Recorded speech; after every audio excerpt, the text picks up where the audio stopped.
அன்புமிகு பேரவைத் தலைவர் அவர்களே, மாபெரும் தலைவர்கள் வழிநடத்திய மாண்பும் மாபெரும் வரலாற்று சிறப்பு கொண்ட இந்த சட்டமன்ற பேரவையின் 17வது சட்டமன்ற பேரவைக்கு நம்மையும் நம்ம தமிழக வெற்றி கழகத்தை சார்ந்த சட்டமன்ற உறுப்பினர்களையும் தேர்ந்தெடுத்து அனுப்பின நிரந்தரமாக என் நெஞ்சில் குடியிருக்கும் தாயன்புமிக்க தமிழக மக்கள் அனைவருக்கும் என்னுடைய மனப்பூர்வமான நன்றிகள். 17வது சட்டமன்ற கூட்டத்தொடரின் முதல் ஆளுநர் உரையின் மீதான நன்றி தெரிவிக்கும் தீர்மானத்திற்கு பதிலுரை வழங்க வாய்ப்பளித்த மாண்புமிகு பேரவைத் தலைவருக்கு நம் வணக்கத்தை தெரிவித்துக் கொள்கிறோம். மாண்புமிகு பேரவைத் தலைவர் அவர்களே, இந்த 17வது மாமன்றத்தில் அதிகப்படியான 12 கட்சிகளை சேர்ந்த பிரதிநிதிகள் தேர்ந்தெடுக்கப்பட்டிருக்கும். நாம கொள்கை ரீதியாகவும் நிலைப்பாடு ரீதியாகவும் வேறுபட்டு இருந்தாலும் மக்கள் பணி செய்வதுதான் நம்ம எல்லாருக்கும் பிரைமரியா இருக்கிற ஒரே எய்ம். அந்த வகையில தான் நம்ம எல்லாருமே நம்ம மக்களால் அங்கீகரிக்கப்பட்டு சட்டமன்றத்திற்கு வந்திருக்கிறோம். அதனால நாம கருத்தால் வேறுபட்டாலும் மக்கள் சேவை என்ற நோக்கத்தில் நம்ம மாநிலம் சார்ந்த விஷயங்கள்ல நம்ம எல்லாரும் ஒன்றிணைந்து பயணிச்சா நம்ம தமிழ்நாடு என்னைக்கும் எதிலையும் முதன்மை மாநிலமாக திகழும். ஆளுநர் உரைக்கு நன்றி தெரிவிக்கும் தீர்மானத்தில் பேசின மாண்புமிகு உறுப்பினர்களுக்கு நன்றி. எதிர்த்து பேசினாதான் எதிர்கட்சின்னு ப்ரூவ் பண்ண முடியும்னு நினைச்சுக்கிட்டு பேசின எதிர்கட்சியை சேர்ந்த எதிர்கட்சி தலைவர் உள்ளிட்ட மாண்புமிகு உறுப்பினர்களுக்கும் வணக்கமும் நன்றியும். பதிலுரை வழங்குற அதே நேரத்தில் நம்மளை சட்டமன்ற உறுப்பினராக தேர்ந்தெடுத்த பெரம்பூர் தொகுதி மக்களுக்கு நம்மளோட நெஞ்சார்ந்த நன்றிகள். அதே மாதிரி ராஜினாமா பண்ணிட்டாலும் நம்மளை தேர்ந்தெடுத்த திருச்சி கிழக்கு மக்களுக்கும் இந்த மன்றத்தில் நம்மளோட நன்றியை பதிவு செய்கிறோம். அப்புறம் நம்மளோட அரசியல் பயணத்தை பற்றியும் கொஞ்சம் பதிவு செய்ய விரும்புகிறோம். நாம் ஏதோ ஷூட்டிங்லேருந்து நேராக வந்து சிஎம் ஆன மாதிரியே சில பேர் ஒரு இமேஜ் கிரியேட் பண்ணுறாங்க. அவங்களுக்கு அவங்க ஆசைப்படுற லாங்குவேஜ்லேயே சொல்கிறோம், அது வெறும் ரீல் தான், ரியல் கிடையாது. ஒரு சாதாரண நடிகனாக தான் நம்ம கெரியர் தொடங்குச்சு. அப்புறம் அப்படியே சின்சியராக உழைச்சி மேலே வந்தோம். நம்ம கெரியரில் நாம் மேலே வந்ததுக்கு இந்த விஜய் ஒருத்தன் மட்டுமே காரணம் இல்லை, அவனோட உழைப்பு மட்டுமே காரணம் இல்லை. இந்த விஜயோட உழைப்புக்கும் உயர்வுக்கும் பின்னாடி இருக்கிற ஒட்டுமொத்த தமிழ்நாட்டு மக்களோட அன்பும் அரவணைப்பும் தான் காரணம். ஒவ்வொரு வீட்டில் இருக்க ஒவ்வொருத்தரும் நம்மளை அவங்க வீட்டில் ஒருத்தனா ஏற்றுக்கிட்டது தான் நமக்கு கடவுளும் மக்களும் தந்த மிகப்பெரிய வரம். அதுக்காகவே கடவுளுக்கு சமமான நம்மளோட சொந்தங்களான தமிழக மக்கள் அனைவருக்கும் மீண்டும் மீண்டும் நன்றி. இப்படி நம்மளை தாயன்போடு அள்ளி அரவணைச்ச தமிழ்நாட்டு மக்களுக்கு நாம் எப்படியெல்லாம் துணையாக இருந்தோம், எப்படியெல்லாம் மக்களோட மக்களாக இருந்தோம்னு சொல்கிறேன். 1990ஸ்லேயே ரசிகர் மன்றமாக இருந்தப்பவே மக்களுக்கு துணையாக நிற்க ஆரம்பித்தோம். அதுக்கப்புறம் நற்படி மன்றமாகவும் அதுக்கப்புறம் விஜய் மக்கள் இயக்கமாகவும் மாறி மக்களோட மக்களாக நின்றுகிட்டு இருந்தோம். 2008இல் ஈழத் தமிழருக்கு ஆதரவாக உண்ணாவிரதம் போராட்டம் செஞ்சோம். போர் முடிவுக்கு வரணும், நம்ம தொப்புள் கூடிய உறவுகளான ஈழத் தமிழர்களுக்கு பாதுகாப்பான நிம்மதியான ஒரு வாழ்வு கிடைக்கணும்னு அன்னைக்கே கோரிக்கை வச்சோம். 2009 ஆரம்பிச்ச விஜய் மக்கள் இயக்கம் வழியா நம்மளோட மக்கள் நல பணிகளை எக்ஸ்டெண்ட் அண்ட் எக்ஸ்பேண்ட் பண்ணிக்கிட்டே வந்தோம். கல்விக்கு துணையா இருந்தோம், சோஷியல் சர்வீஸ் செஞ்சோம், வெள்ள நிவாரணத்துல துணையா இருந்தோம், கொரோனா காலத்துல மக்களுக்கு தோள் கொடுத்தோம். விலையில்லா விருந்தகம், குருதியகம், முட்டைப்பால் ரொட்டி திட்டம், விழியகம், பயிலகம், நூலகம், இப்படி பல வழியில மக்களுக்கு துணையா இருந்தோம். அப்புறம் நம்மளோட திரைப்படங்கள்ல நம்மளால முடிஞ்ச வரைக்கும் ஊழல் எதிர்ப்பை சொன்னோம், சமூக நீதியை சொன்னோம், கல்வியை பத்தி சொன்னோம், அரசியலை பத்தி சொன்னோம். அரசியலை பத்தி பேசுனதுனால நம்ம படங்கள் சந்திச்ச இதுவரைக்கும் சந்திக்கிற பிரச்சனையை பத்தி எல்லாருக்குமே தெரிஞ்சதுதான். இது மட்டும் இல்லாம 2011ல் நாகப்பட்டினத்தில் மீனவர் பிரச்சனைகளுக்கு ஆதரவாக ஒரு பெரிய பொதுக்கூட்டம் நடத்தினோம். மீனவர்கள் மீதான தாக்குதலை கண்டிச்சு பேசி அதில் நம்மளோட எதிர்ப்பை பதிவு செஞ்சோம். 2017 ஜல்லிக்கட்டு போராட்டத்தில் தமிழர் பண்பாட்டு உரிமைக்கான நம்மளோட ஆதரவை தெரிவித்தோம். 2018 ஸ்டெர்லைட் போராட்டம் துப்பாக்கி சூட்ல பாதிக்கப்பட்ட நம்ம சொந்தங்களை நேர்ல சந்திச்சு ஆறுதல் சொன்னோம். 2021 உள்ளாட்சி தேர்தலில் விஜய் மக்கள் இயக்க வேட்பாளர்கள் போட்டியிட்டு ஜெயிச்சாங்க. கல்வி விருது விழா நடத்தி சிறந்த மதிப்பெண் பெற்ற மாணவ மாணவிகளுக்கு ஊக்கத்தொகையும் பரிசும் கொடுத்தோம்.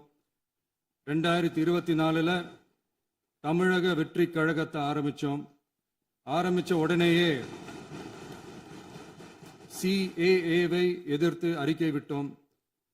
அரசியல் கட்சி ஆரம்பிச்சு விழுப்புரம் மாவட்டத்தில் விக்கிரவாண்டியில நம்மளோட முதல் மாநில மாநாட்டிய வெற்றி கொள்கை திருவிழாவை நடத்தினோம். தந்தை பெரியார், பெருந்தலைவர் காமராஜர், அண்ணல் அம்பேத்கர், வீரமங்கை வேலுநாச்சியார், மக்கள் சேவகர் அஞ்சலை அம்மாள்னு நம்மளோட 5 கொள்கை தலைவர்கள் அறிவிச்சோம். இந்தியாவிலே 2 பெண் ஆளுமைகளை கொள்கை தலைவர்கள் அறிவிச்ச ஒரே கட்சி நம்ம டிவிக்கு மட்டும்தான் என்ற பெருமையோடு அறிவிச்சோம். பெரியார் சொன்ன மாதிரியே அவர் சொன்னதுல நமக்கு ஏற்புடையதை மட்டும் எடுத்துக்கிட்டோம். அவரோட கடவுள் மறுப்பு கொள்கையில நமக்கு உடன்பாடு இல்லைன்னு ஓப்பனா அறிவிச்சோம். நமக்கு கடவுள் நம்பிக்கை உண்டுன்னு அறிவிச்சோம். யாரோட நம்பிக்கைக்கும் நாம் எதிரானவங்க இல்லைன்னு தெளிவா அறிவிச்சோம். பெண் கல்வி, பெண்கள் முன்னேற்றம், சமூக சீர்திருத்தம், சமூக நீதி, இப்படி பெரியாரோட கருத்துக்களை நிறையவே ஏத்துக்கிட்டோம்னு அறிவிச்சோம். அண்ணல் அம்பேத்கரோட சம வாய்ப்பு, சமநீதி, சமத்துவத்தை ஃபாலோ பண்ணுவோம்னு அறிவிச்சோம். பெருந்தலைவர் காமராஜரோட மதச்சார்பின்மையை ஏத்துக்கிட்டதோட அவரோட நேர்மையான நிர்வாகத்தையே ஒரு கொள்கையா ஏத்துக்கிட்டோம்னு அறிவிச்சோம். வீரமங்கை வேலு நாச்சியாரோட மண் மீட்பையும் சமூக நல்லிணக்கத்தையும் பின்பற்றுவோம்னு அறிவிச்சோம். மக்கள் சேவகர் அஞ்சலை அம்மாளோட விடுதலை வேட்கையையும் மக்களோட வாழ்வாதாரத்துக்காக உறுதியாக நிற்கிறதையும் பின்பற்றுவோம்னு சொன்னோம். எல்லாருக்கும் எல்லாமும் கிடைக்கணும், எம் மதமும் நம் மதம்னு சொல்லி மதச்சார்பற்ற சமூக நீதி தான் நம்ம கொள்கைன்னு அறிவிச்சோம். நம்ம கொள்கை எதிரி யாரு, அரசியல் எதிரி யாருன்னு ஓப்பனா அறிவிச்சோம். எல்லாத்துக்கும் மேல பிறப்புக்கும் எல்லா உயிர்க்கும்ன்றத நம்மளோட அடிப்படை அரசியல் கோட்பாட்டா அறிவிச்சுட்டு தான் அரசியலுக்கே வந்தோம். நம்ம மதுரை மாநாட்டில் நம்மளோட தேர்தல் அரசியல் மற்றும் ஆட்சி அதிகார அரசியல் வழிகாட்டியா அறிஞர் அண்ணாவையும் புரட்சி தலைவர் எம்ஜிஆரையும் ஏத்துக்கிட்டதா அறிவிச்சோம். அப்புறம் இன்னனையும் நாம இங்க பதிவு செஞ்சே ஆகணும். எல்லாரும் கட்சி ஆரம்பிச்சுட்டு தான் ஒவ்வொரு வீட்டுக்குள்ளேயும் போவாங்க. ஆனா நாம ஒவ்வொரு வீட்டுக்குள்ளேயும் போனதுக்கு அப்புறம் தான் கட்சியவே ஆரம்பிச்சிருக்கிறோம். ஒவ்வொரு வீட்டில் ஒவ்வொருத்தரும் நம்மள அவங்க பிள்ளையா, மகனா, அண்ணனா, தம்பியா ஏத்துக்கிட்டதும் இயல்பா நடந்துச்சு. தமிழ்நாட்டு மக்களோட மனசுக்குள்ள போறதுக்கு நாம பட்ட பாடு நமக்கு மட்டும்தான் தெரியும். இதெல்லாம் புரிஞ்சாலும் புரியாத மாதிரி இருக்கிறவங்க தான் நம்மள நடிகன் என்று சொல்லியும் நம்ம கட்சியை நடிகன் கட்சின்னு சொல்லியும் சில நக்கல், நையாண்டி இதெல்லாம் பேசுவாங்க. அதை பத்தி நமக்கு கவலை இல்லைன்னு வைங்க. இப்படி நம்ம அரசியல் பயணம் ரொம்ப டிரான்ஸ்பரண்டா தான் ஆரம்பிச்சிருக்கு. இந்த 2026 தேர்தலில் கூட்டணியே இல்லாமல் தனியா நின்னோம். மக்கள் நம்மளை தெளிவா புரிஞ்சுக்கிட்டதாலையும் நம்ம டிவிகே தோழர்களோட உழைப்பாலையும் நாம 35% வாக்குகளை வாங்கினோம். 1,72,00,000 வாக்குகளோட தமிழ்நாட்டிலேயே தனி பெரும் கட்சியா வந்தோம். தமிழக மக்களாலையும் நம்மளோட ஆதரவு இயக்கங்களாலையும் இதோ இன்னைக்கு இங்க நம்ம டிவிகே ஆளும் கட்சியா உட்கார்ந்துருக்கிறோம். இந்த ஆளும் கட்சியா ஆனதும் அவ்வளவு சாதாரணமாலாம் நடந்துடல. 2.25 வருஷத்துல ஆட்சிக்கு வந்துட்டீங்கன்னு ரொம்ப கிண்டலா கேலியா சிலர் பேசுறாங்க. எங்களோட இந்த 2.25 வருஷ டிராவல்ல எவ்வளவு வலியும் வேதனையும் இருக்குது.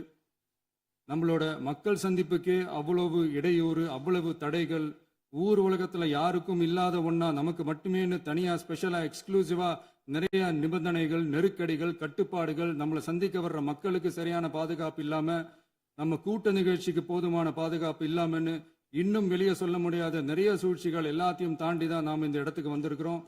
But still miles to go. நம்ம டிராவல்ல எல்லாத்துக்கும் முச்சமா நம்மளோட சொந்தங்கள், நம்மளோட உறவுகள், 41 பேர் கரூர் சம்பவத்தில் இழந்த வேதனை எல்லாம் எப்படி சொல்றதுனே தெரியல. நம்ம மனசை விட்டு என்னைக்கும் அந்த வலியும் வேதனையும் நீங்கவே நீங்காது. அதுலயும் நம்ம மேலேயே பழி போட்ட கொடுமையெல்லாம் இருக்கும் பாருங்க, அதெல்லாம் வேற லெவலுங்க. என்னத்துக்கு அப்படியெல்லாம் செஞ்சாங்கன்னு தெரியல. அரசியல்னா இப்படியெல்லாம் கொடூரமா இருக்கணுமா என்ன? சரி விடுங்க. இந்த விஜய் இவனோட மக்களுக்காக எதையும் தாங்க தயாராகிட்டான்.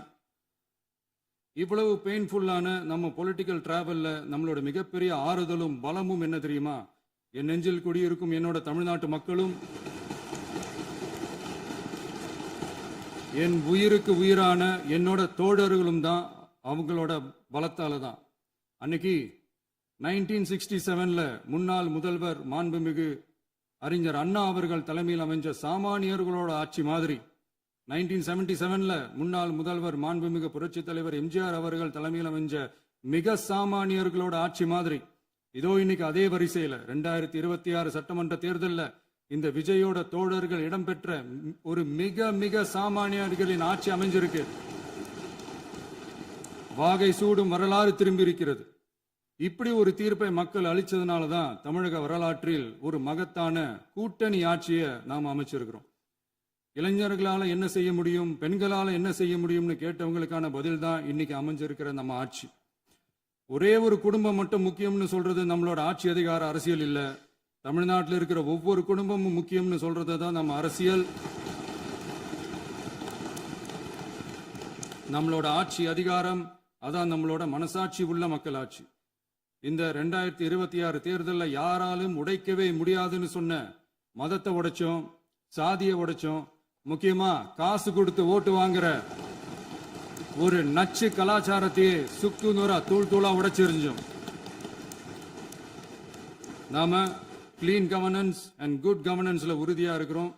இப்ப மட்டும் இல்ல, எப்பவுமே இப்படிதான் இருப்போம். இதுல 100% இது உண்மைன்றதுனால தான் பாரம்பரியமான தினத்தந்தி பத்திரிகை ஊழலின் ஊற்றுக்கண் அடைக்கப்படுகிறதுன்னு 16/6/2026 அன்னைக்கு ஒரு தலையங்கமே எழுதியிருக்கு. ஒரு தவறு செய்தால் அது தெரிந்து செய்தால் அவன் தேவன் என்றாலும் விடமாட்டேன் என்று எம்ஜிஆர் அன்று பாடினார். அதை இன்று விஜய் செயலில் காட்டுகிறார்னு அந்த எடிட்டோரியல்ல எழுதியிருக்கு. இந்த நேரத்தில் தினத்தந்திக்கு நம்மளோட நன்றியை தெரிவிச்சுக்கிறோம். அரசியலுக்கு வந்து 2 வருஷம் தான் ஆகுது. உங்களுக்கு என்ன தெரியும், உங்களால என்ன முடியும்னு கேலியா கேட்டவங்களுக்கு தினத்தந்தியோட பதிலை இப்போதைக்கு போதும்னு நினைக்கிறேன். என்னென்னமோ செய்வான்னு சொல்றானே இந்த விஜய், பல வருஷமா இருக்கிற ஒரு பதவி வெறி பிடிச்ச அரசியலை உடைச்சி எப்படி செய்வான்னு நம்ம மக்களை யோசிச்சிருவாங்க. இதோ இப்போ நம்ம மக்களுக்கு புரிஞ்சிருக்கும். இப்பவும் சொல்றோம், இது வெறும் ஆரம்பம் தாங்க. இந்த மாபெரும் சபையிலிருந்து கேட்கிற மக்களே, நமக்கு கொஞ்சம் அவகாசம் கொடுங்க. இதுக்கு முன்னாடி, அதாவது 2017 கடைசியில இருந்து 2026 ஏப்ரல் வரைக்கும் இருந்த புண்ணியவான்கள் ஆட்சியில ஒவ்வொரு டிபார்ட்மெண்ட்லயும் போட்ட ஏராளமான ஓட்டைகளை அடைச்சிக்கிட்டே படிப்படியா மக்களுக்கு நல்லதையும் செஞ்சுக்கிட்டே வருவோம். அதனாலதான் நமக்கு எதிரா யார் யாரோ சேரவே மாட்டாங்கன்னு நினைச்சவங்க எல்லாம் ஒன்னா சேர்றாங்க. நம்ம ஆட்சிக்கு டேட்டு குறிக்கிறாங்க.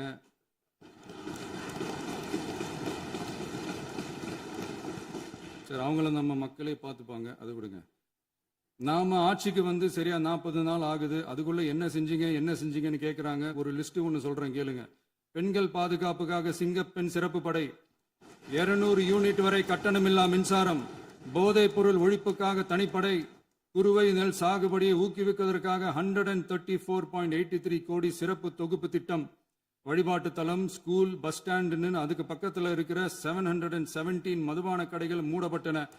அங்க வேலையில் இருந்தவர்களுக்கு வேறு கடைகளில் வேலை, கவனிக்கப்படாமல் விடப்பட்ட அம்மா உணவகங்கள் புதுப்பிக்கப்பட்டன. பத்திரப்பதிவு துறையில் பகல் கொள்ளைக்கு ஃபுல் ஸ்டாப் வைக்கப்பட்டுள்ளது. வருகையில்லா ஆவண பதிவு முறை கொண்டு வர உத்தேசிக்கப்பட்ட செயல்பாட்டில் உள்ளது. அரசு மற்றும் தனியார் மருத்துவமனையில் ஸ்கேன் மையங்களில் கருவுறுவதற்கு முன் மற்றும் பின் ஏற்படும் தவறுகளை கண்காணிக்கவும், மருத்துவ நிறுவனம் முறைப்படுத்தும் சட்ட விதிகள் பின்பற்றப்படுகிறதா என கண்காணிக்கவும், மருத்துவ மற்றும் ஊரக பணிகள் இயக்கத்தின் பயன்பாட்டிற்காக 40 புதிய வாகனங்கள் வழங்கப்பட்டுள்ளது.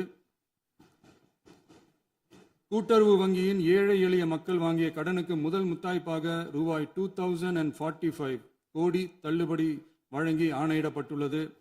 ஒன்றிய அரசிடம் கேட்டுக்கொண்டதற்கிணங்க கடந்த 2 வருடமாக நிறுத்தி வைக்கப்பட்ட இருந்த ஜல் ஜீவன் மிஷன் திட்டம் புதுப்பிக்கப்பட்டு ஜல் ஜீவன் மிஷன் திட்டம் 2.0 நடைமுறைக்கு கொண்டு வரப்பட்டுள்ளது.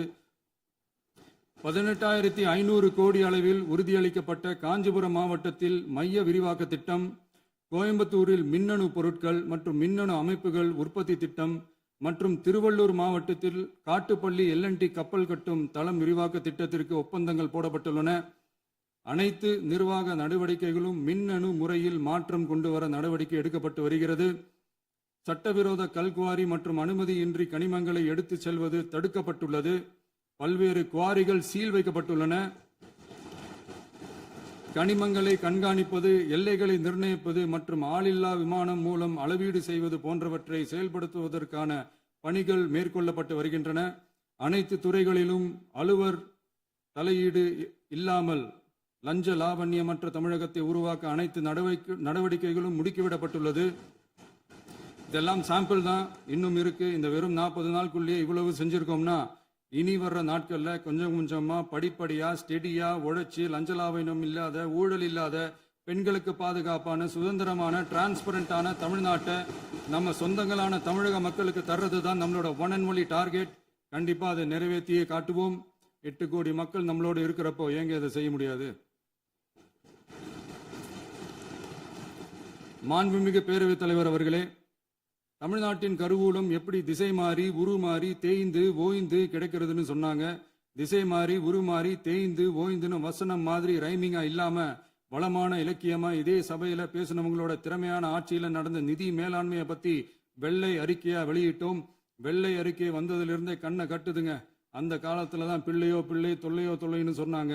அதே மாதிரி தாங்க அவங்க ஆட்சியாலையும் அவங்களாலையும் இன்னைக்கு தமிழ்நாட்டுக்கே தொல்லையோ தொல்லை. இப்படி ஒரு நிலைமையை உண்டாக்கி வச்சுட்டு இவங்க சொல்றாங்க நமக்கு ஆட்சி செய்ய தெரியாதுன்னு.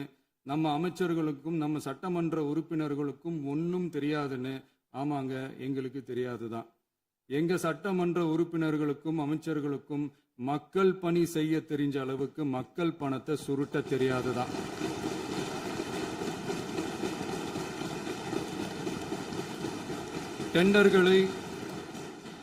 டெண்டர்களை முறைப்படுத்த தெரிஞ்ச அளவுக்கு அதோட ரேட்டை உயர்த்தி ஊழல் செய்ய தெரியாதுதான். பதவி உயர்வு வழங்கவும் பணி இடமாற்றம் கலந்தாய்வு நடத்தவும் தெரியுமே தவிர பதவி உயர்வுக்கும் பணியிட மாற்றத்திற்கும் பணம் பறிக்க தெரியாதுதான். புதிய பணியிடங்கள் உருவாக்க தெரியுமே தவிர அந்த பணியிடங்களை பணத்துக்கு விற்க தெரியாதுதான். கோயில்கள்ல நடக்கிற நிர்வாக சீர்கேட்டை தடுக்க நீங்க பேசுங்க, நீங்க கண்டிப்பா பண்ணுங்க. கோயில்கள்ல நடக்கிற நிர்வாக சீர்கேட்டை தடுக்க தெரியுமே தவிர கோயில் பணத்தை கொள்ளையடிக்க தெரியாதுதான். தங்கத்தை உருக்கி தாரை வார்க்க தெரியாதுதான். கனிம வளத்தை பாதுகாக்க தெரிஞ்ச அளவுக்கு கனிமத்தை வித்து கொள்ளையடிக்க தெரியாதுதான். அரசு வருமானத்தை அரசு கஜானாவுக்கு மாத்த தெரிஞ்ச அளவுக்கு அந்த பணத்தை தனிப்பட்ட கஜானாவுக்கு மடை மாத்த தெரியாதுதான். போதை கலாச்சாரத்தை தடுக்க தெரிஞ்சவங்களுக்கு போதை கலாச்சாரத்தை வளர்க்க தெரியாதுதான். நம்ம குடும்பத்தில் இருக்கிற பாட்டி, அம்மா, அக்கா, தங்கச்சி, குழந்தைங்களை, பெண்களை மதிக்க தெரிஞ்சவங்களுக்கு ஓசி பஸ், 1000 ரூபாய் கேஸு, இப்படிலாம் பேச தெரியாதுதான். எங்க உறுப்பினர்களுக்கும் அமைச்சர்களுக்கும் மக்கள் சேவை தெரிந்த அளவிற்கு சுயநல தேவையை செஞ்சிக்க தெரியாதுதான். அதனாலதான் சொல்றோம், எங்களை பார்த்து எதுவும் தெரியாதுன்னு சொல்றவங்களுக்கு சொல்றோம், இதெல்லாம் எங்களுக்கு தெரியாதுதான். உங்களை மாதிரி முறைகேடுகளை செய்யறத நாங்க தெரிஞ்சுக்கவும் போறதில்ல, தெரிஞ்சுக்கவும் ஆசைப்படல. அத கடைசி வரைக்கும் எங்களுக்கு தெரியாமலே இருந்துட்டு போகட்டும். அதனால நாங்களும் எங்க மக்களும் வெரி வெரி ஹாப்பி தான்.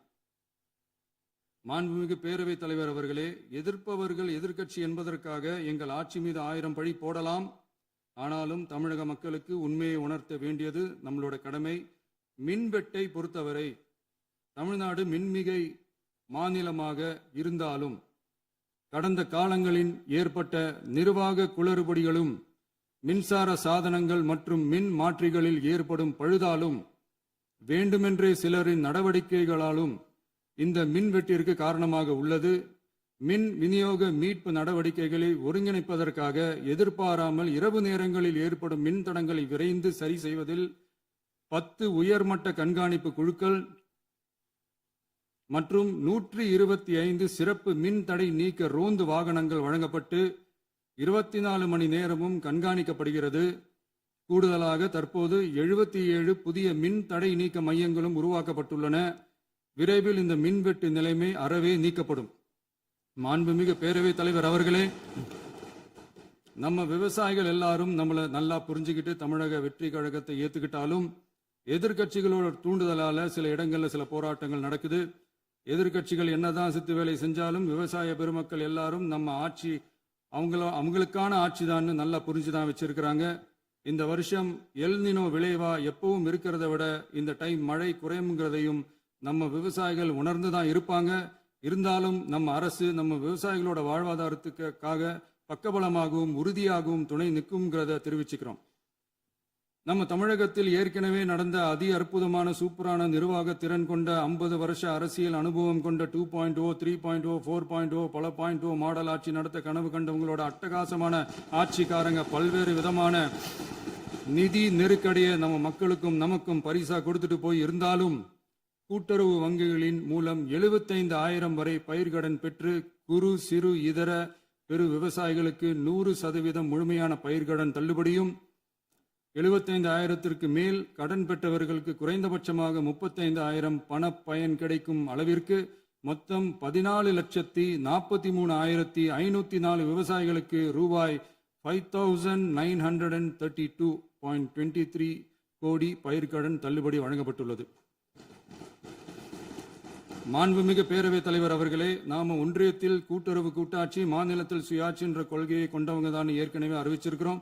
தற்போதைய ஒன்றிய அரசு சார்ந்த கட்சியுடன் அரசியலில் கொள்கை அளவில் நேர் எதிராக நிற்கிறவங்க தான் நாம. அதே சமயத்தில் எதுக்கெடுத்தாலும் கண்ணை மூடிக்கிட்டு ஒன்றிய அரசோட மோதல் போக்கை விரும்புறவங்க நாம இல்ல. நமக்கு எப்பவுமே தமிழகத்தின் வளர்ச்சி மட்டும்தான் முக்கியம். அதுக்காக நம்மளோட அரசியல் ரீதியான கொள்கைகளையோ மாநில உரிமைகளையோ கொஞ்சம் கூட விட்டு கொடுக்கவே மாட்டோம். அதுல ரொம்ப தெளிவாகவும் உறுதியாகவும் இருக்கிறோம். இனியும் இப்படித்தான் இருப்போம். அதுல ஒருபோதும் மாற்றமே இருக்காது. அதனால இதுல யாரு திசை திருப்ப வேலையில் ஈடுபட்டாலும் அவங்க எல்லாரும் மக்கள் மத்தியில் தோற்பது உறுதி. எனவே நம்ம மக்களுக்கோ சிறுபான்மை சகோதரர்களுக்கோ நம்ம ஆதரவு இயக்கங்களுக்கோ எந்தவித சந்தேகமும் வேண்டாம். நாம் யாரோட டீமும் இல்ல. நாம எப்பவுமே பியூரான பீப்புள்ஸ் டீம். இன்னும் சொல்ல போனா நாம secular team, social justice team. மாண்புமிகு பேரவைத் தலைவர் அவர்களே, அரசு விழாக்கள், கல்வி நிறுவனங்கள் மற்றும் பல அதிகாரப்பூர்வ நிகழ்ச்சிகளோட தொடக்கத்தில் நம்ம தமிழ்தாய் வாழ்த்த பாடுறது தான் வழக்கமா இருக்கு. தமிழ்தாய் வாழ்த்த பொறுத்த வரைக்கும் நம் அரசு இதுல நம்மளோட உறுதியான நிலைப்பாட்டை ஒன்றிய அரசுக்கு மிக தெளிவா தெரிவிச்சிருக்கு. அது இல்லாம இதில் மாநில அரசின் கொள்கைக்கு ஏற்ப ஒன்றிய அரசின் அறிவிக்கையில் திருத்தம் மேற்கொள்ள கோரிக்கையும் விடுக்கப்பட்டுள்ளது. நீட் தேர்வை பொறுத்தவரை கிராமப்புற மற்றும் பொருளாதார ரீதியாக பின்தங்கிய மாணவர்களுக்கு சமமான வாய்ப்பை வழங்குவதில்லை. மருத்துவ கல்வியில் சமூக நீதி மற்றும் சம வாய்ப்பை நீட் பாதிக்கிறது என்பதை உணர்கிறோம். எனவே மருத்துவ படிப்புகளுக்கான சேர்க்கையை 12ஆம் வகுப்பு மதிப்பெண்களின் அடிப்படையில் நடத்த வேண்டும் என்று நமது அரசு வலியுறுத்தி வருகிறது. மத்திய அரசிடம் நீட்டிலிருந்து தமிழ்நாட்டிற்கு விலக்கு வழங்க வேண்டும் என்று கோரிக்கை விடுத்துள்ளது. மாண்புமிகு பேரவைத் தலைவர் அவர்களே, பேரறிஞர் அண்ணா அவர்கள் தலைமையிலான அரசு 1968 இருமொழி கொள்கையை நடைமுறைப்படுத்தியது. தமிழ் ஆட்சி மொழி, தமிழ் மொழியை பாதுகாப்பது, மாணவர்களுக்கு ஆங்கிலத்தின் மூலம் உலக அளவிலான வாய்ப்புகளை வழங்குவது, எந்த ஒரு மொழியையும் கட்டாயமாக திணிப்பதை தவிர்ப்பது மற்றும் எதிர்ப்பது, நிலத்தின் மொழி மற்றும் பண்பாட்டு அடையாளத்தை பேணுவது என்பதை நம் தமிழக வெற்றிக் கழக ஆட்சி ஏற்றுக்கொண்டுள்ளது. எனவே தமிழ்நாட்டில் தமிழ் ஆட்சி மொழி மற்றும் இருமொழி கொள்கை என்பதில் நமக்கு மாற்று கருத்தே இல்லை. மாண்புமிகு பேரவைத் தலைவர் அவர்களே, கடந்த 11/6/2026 அன்று நடந்த நிதி ஆயோக் கூட்டத்தில் தமிழ்நாடு அரசின் சார்பாக கலந்து கொண்டு வறுமையற்ற தமிழ்நாடு இயக்கம் உருவாக்க தேவையான நிதியையும், தமிழ்நாட்டுக்கு 2 எய்ம்ஸ் மருத்துவமனைகளை தருமாறும், மருத்துவம் மற்றும் பல் மருத்துவ படிப்பிற்கு 12ஆம் வகுப்பு மதிப்பின் அடிப்படையில் இடங்களை நிரப்புதல் குறித்தும், செயற்கை நுண்ணறிவு தொடக்க நிறுவன வளர்ப்பு மையங்கள் தமிழ்நாட்டில் அமைக்கவும், இளைஞர் திறன் மற்றும் வேலைவாய்ப்பு இயக்கம் செயல்படுத்த வேண்டியும், பெண்கள் தலைமையிலான வளர்ச்சி குறித்தும், மீனவ சமுதாயங்களின் வாழ்வாதாரம் மற்றும் மீன்பிடி படகுகள் மற்றும் மீனவர்களை விடுவித்தல் குறித்து நிரந்தர நடவடிக்கை எடுக்க வேண்டியும், காலநிலை தாங்கும் தன்மை பெருந்திட்டம் 2045 கீழ் விண்வெளி உற்பத்தி மையத்தை தேசிய விண்வெளி உற்பத்தி மையமாக அறிவிக்க கோரியும், தமிழ்நாட்டில் சாலை போக்குவரத்து, நெடுஞ்சாலை மற்றும் ரயில்வே அமைச்சகத்தின் மேம்பாட்டு குறித்தும், அனைத்து கிராமங்களையும் டிஜிட்டல் இணைப்பு வசதி ஏற்படுத்துதல் குறித்தும், கூட்டு குடிநீர் திட்டம் தொடரவும், அரசின் விழாக்களில் தமிழ்தாய் வாழ்த்துக்கான முதலிடத்திற்கான கோரிக்கையும், மேகதாது அணை கட்டுமான நிறுத்தத்தை உறுதிப்படுத்தவும், மாநிலத்தின் மீது மும்மொழி கொள்கையை வற்புறுத்தாமல் புதிய கல்விக் கொள்கையை திணிக்காமல் தமிழகத்திற்கான கல்வித்தொகை ரூபாய் 3284 கோடியை விடுவிக்க கோரியும், ஆண்டுதோறும் 5 லட்சம் இளைஞர்களுக்கு உதவித்தொகையுடன் கூடிய பணியினை தொழில்நுட்ப பயிற்சி வழங்க ஒத்துழைப்பு வழங்குமாறும், ஒகேனக்கல் 3ஆம் கட்ட கூட்டு குடிநீர் திட்டத்திற்கான நிதி ரூபாய் 2283.40 விடுவிக்கவும், வேலை வாய்ப்பு மற்றும் வாழ்வாதாரத்துக்கான உத்தரவாத திட்டத்தின் கீழ் வேலை வாய்ப்புகளை உருவாக்க உடனடி நடவடிக்கை மேற்கொள்ள வேண்டியும் மற்றும் திருக்குறளை தேசிய இலக்கியமாக அறிவிக்குமாறும் தமிழ்நாடு சார்பில் பேசியுள்ளோம் என்பதை தெரிவித்துக் கொள்கிறோம். மாண்புமிகு பேரவைத் தலைவர் அவர்களே, அண்டை மாநிலங்களுடனான நட்புறவு ஒரு மாநிலத்தின் வளர்ச்சிக்கும் நாட்டின் ஒற்றுமைக்கும் மிகவும் அவசியமானது. தமிழ்நாடு தனது அண்டை மாநிலங்களுடன் நதி நீர் பங்கீடு, பொருளாதாரம், கல்வி, கலாச்சாரம் மற்றும் போக்குவரத்து துறைகளில் நல்லுறவை பேணி வருகிறது. பரஸ்பர மரியாதை, ஒத்துழைப்பு மற்றும் கூட்டாட்சி தத்துவத்தின் அடிப்படையில் அண்டை மாநிலங்களுடனான நட்புறவை வலுப்படுத்தவும் நமது ஆட்சியில் காக்கப்படுகிறது.